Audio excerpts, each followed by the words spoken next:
A ver, se acerca el 6 de junio, déjenme ponerles este tema sobre la mesa. Se está recrudeciendo la violencia en todo el país y esa es una situación que sin duda nos preocupa a todos. No estamos, vaya, ni cerca de salir de la pandemia ni de la recuperación económica real. Estamos hablando solamente de un rebote económico, no hay nada que presumir hasta este momento. Pero de los temas que nos preocupan, pues, ¿cuáles podrían ser inhibidores del voto en este instante y de cara a las elecciones el próximo 6 de junio? Les dejo el tema puesto sobre la mesa, me despido y que tengan una excelente tarde.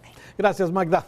Bueno, a ver, sí, ¿qué puede inhibir el voto? ¿Qué es lo que de alguna forma, y yo creo que, Víctor, valdría la pena ver los dos lados de la moneda como normalmente lo hacemos en este espacio de análisis de las cosas, ¿sí? ¿Qué inhibe? Pero también qué puede de alguna forma motivar el voto, ¿no? Si quieres, nos vamos con lo que puede inhibir el voto. Ya lo decías y lo hemos estado tocando durante todo el día. Uno de ellos es la violencia. ¿Hasta dónde inhibe la violencia que las personas vayan a votar? Me imagino que hay comportamientos diferentes de acuerdo a la cercanía de un hecho violento que le haya tocado a alguna persona. Me imagino que para los habitantes de Cajeme, luego del homicidio del que fuera su candidato, me parece que debe haber sido un asunto traumático para muchísimas personas porque fue en plena vía pública haciendo campaña.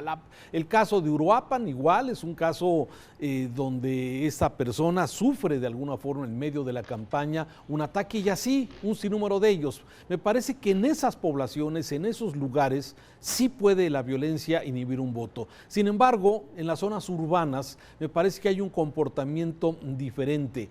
Hay un rechazo, lógicamente, hay una afectación por la violencia en términos generales, pero no estoy seguro que sea un elemento que hoy pueda inhibir el voto. Que la gente diga, no voy a votar porque temo que me roben, que me asalten, que me toque una balacera. O sea, me parece que son como dos escenarios diferentes, Víctor. Me viene a la mente las memorias de Gonzalo N. Santos, las recordarás, el alazán ese de San Luis Potosí, ese cacique que narra en sus memorias cuando llegaban a las casillas y a punta de balazos mataban 2, 3 casillas que consideraba perdida el Partido Nacional Revolucionario en ese entonces, el PNR creo era, y limpiaban, barrían, limpiaban, lavaban y decían ya está listo para el proceso electoral, ¿no? Que era sangre y bala las elecciones.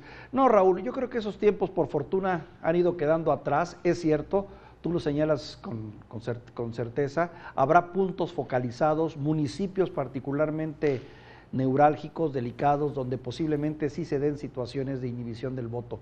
Pero en términos generales creo que el ciudadano no se siente agredido, está consciente de que esta agresión está muy focalizada y dirigida particularmente a ciertos candidatos o a ciertos aspirantes, pero en sí que se considere el ciudadano como agredido, como su vida en riesgo o su posición en riesgo por ir a votar, no lo veo así.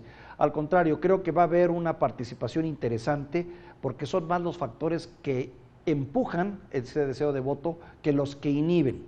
Y empujan porque también te debo decir, en los últimos 4 elecciones intermedias que normalmente son de participación baja, siempre ha ido creciendo 3 o 4 puntos, ha ido creciendo la participación del ciudadano. Por ese lado me siento optimista, aparte de que también, bien o mal, se ha polarizado al país, se han encendido muchos discursos, la participación del presidente debida o indebidamente, los temas de inseguridad que tú bien mencionas, todo eso abona, yo creo, a ir creando un ambiente que puede favorecer el proceso electoral. Sí, que de las personas quieran de alguna forma participar en esta propuesta de cambio o de ratificar que las cosas sigan igual. Segundo tema que puede inhibir después de la violencia, el tema de la pandemia. Ayer las autoridades del Instituto Nacional Electoral daban a conocer los protocolos para la jornada electoral. Me parece que hoy, en medio de una baja vacunación todavía, estamos al 17% de los mexicanos vacunados con una dosis, sigue siendo muy bajo. Sin embargo, bueno, yo veo que el comportamiento social, Víctor, ya de alguna forma está muy relajado. Vemos mucha gente en las calles, ya vemos en las actividades económicas, en restaurantes, ya vemos la gran actividad. Bueno, los estadios, ¿qué puedes platicar tú de los estadios ya recibiendo muchas personas? Y aunque se mantiene digamos, controlado el número de contagios y el número de personas que lamentablemente siguen falleciendo por COVID, me parece que la pandemia en este momento ya no representa un inhibidor desde mi particular punto de vista. Se mantienen los sistemas de protocolo, entrarán pocas personas, que eso puede de alguna forma quizás hacer un poco más larga la espera del voto, pero me parece que en este momento ya la pandemia no juega como un factor que inhiba el voto. No sé cómo lo ves tú. Totalmente de acuerdo. Si el dato no lo tengo mal, van 22.042.000 mexicanos que ya fueron vacunados, el 17.4% de la población. Y la verdad también que independientemente de que sea un porcentaje muy bajo, porque lo es realmente, la verdad es que ya le perdimos el miedo al virus, ¿eh? O sea, ya tú lo ves, ya la economía, la gente ya está trabajando, muchas veces malamente las reglas de sanidad se han hecho a un lado, en fin, la gente ya entendió o ya aprendió, o ya le perdió el miedo, mejor dicho, al COVID-19, a pesar de que sigue siendo un problema letal potencialmente grave, ¿no? Pero no creo que sea ese un factor tampoco que vaya a inhibir a la gente a votar. Hombre, hemos salido para otras cosas, yo creo que para pensar y decir es que por COVID no voy a votar, no creo, sinceramente, yo también no creo, creo que por el contrario en este momento vamos a salir a demostrar nuestra molestia, nuestro agrado o gusto, y más donde hay elecciones para gobernadores o alcaldes, donde hay una participación muy especial y donde sí hay elementos muy identificados, ahí sí va a haber también una gran participación del electorado, estoy seguro, porque se sienten identificados. Así es. Ahora, otro factor que puede, ya dijimos de la violencia, ya hablamos de la pandemia, y uno que es muy difícil, Víctor, el desinterés de muchas personas, ¿sí? En la última encuesta que realizó Mega Noticias con el ITESO se ratificaba este dato, ¿sí? El 30% de la gente, ¿sí?, no manifestaba, algunos que sí iban a ir a votar, pero hay un porcentaje que tenían poco interés en acudir a votar.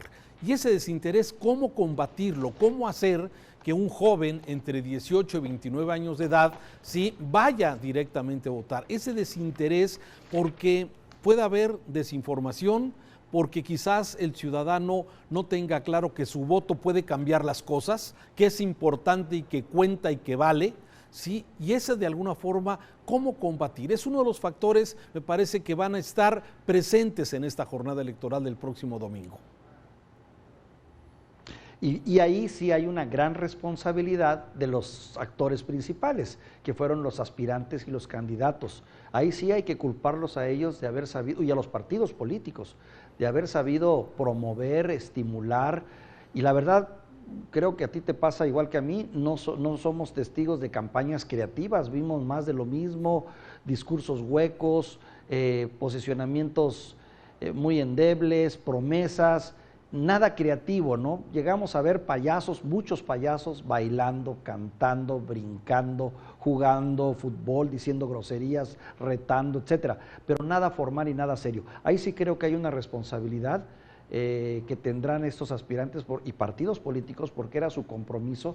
Hombre, tienen una millonada de recursos, Raúl, tienen tiempos en televisión bárbaros, tienen recursos para hacerlo, y es lamentable y penoso que no sepan incentivar y motivar a la gente para que realmente salga a votar. Es cierto, ese sí puede ser un factor de desánimo, ¿no?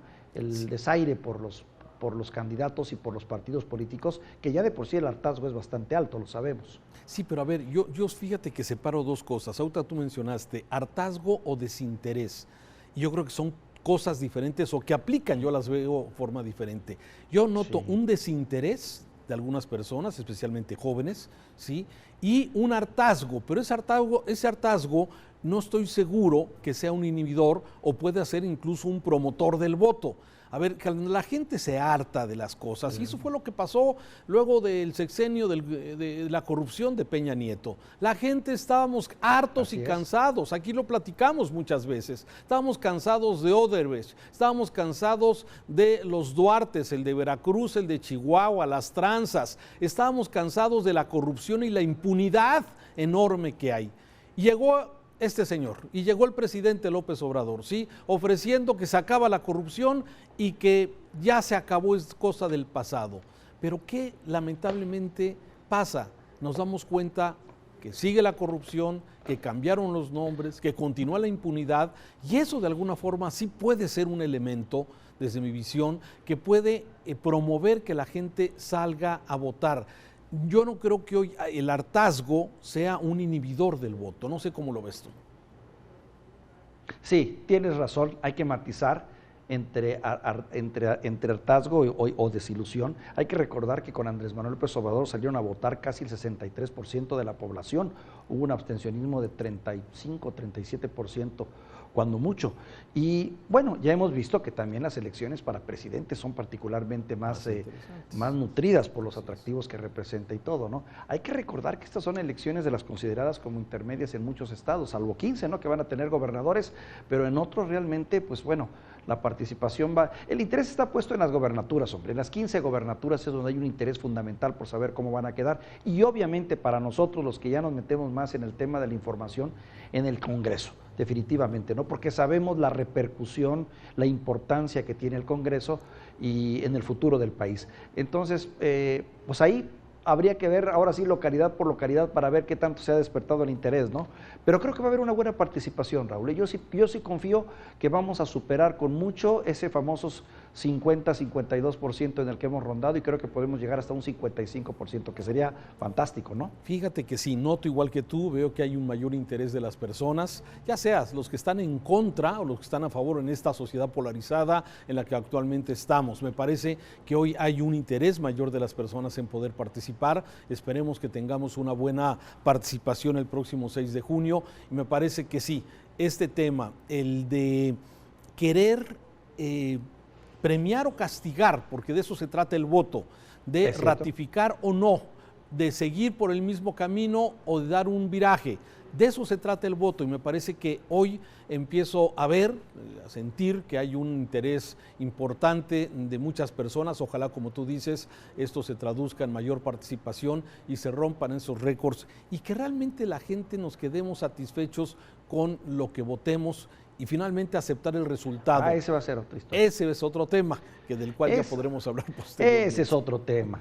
Ese es otro tema del que podemos platicar si quieres mañana, porque esa es otra historia, ¿eh? Lo que va a ocurrir después del 6 de junio merece un análisis muy detallado.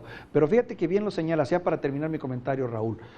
Todos tenemos muchos incentivos para votar. Las mujeres, no se diga, por las afrentas, los apoyos o no apoyos que han tenido. Los jóvenes por la situación que viven actualmente de desempleo o de apoyo. Los pobres por los programas sociales que han recibido para refrendarlos, defenderlos o rechazarlos. La clase media porque se siente agredida o ofendida porque no ha sido apoyada. Los empresarios por lo mismo. O sea, yo creo que todos en este país en este momento tenemos una razón para salir a votar. A favor o en contra, pero sí tenemos motivos que nos pueden llevar a ejercer el voto. Ya falta menos, Víctor.